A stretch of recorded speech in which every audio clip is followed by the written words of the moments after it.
So last week, our implementation or for the week was our diamond assignment, observing, considering, and experiencing your flow state, our flow state. And we talked about activity and rest, finding the balances between activity and rest. So we find the flow state of more of a sense of ease in our life, more of a sense of pace and sequence. We recognize it's now that matters. And if we're so focused on getting things done, you can say, again, we used the word jamming before, trying to get things done, where we have time later, but really there's always going to be things to do. So might as well look to see how we can stay in the moment doing those things in sequence.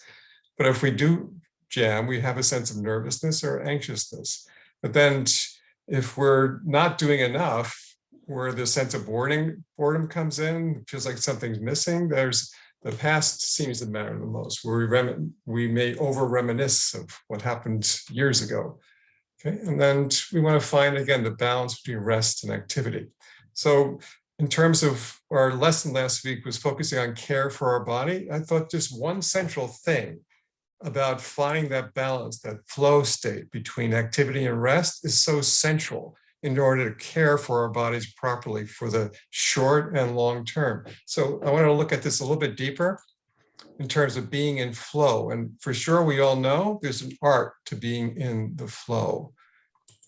And that relates to our heart. Where is our heart positioned? Where is our heart oriented?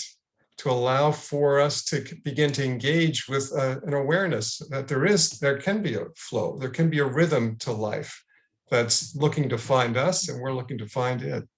And you can say that's our compass of orientation. But when we begin to stray out of that zone, out of that flow zone, you can say there's warning signs. And the warning signs are a call to come back to the flow. But if we don't heed those warning signs and we get ourselves more out of the outer ranges, it more weathers our health, but it more weathers our experience of life, where we can say we're being drained dry by our response to the circumstances in our lives. And I thought you might get a kick out of this here.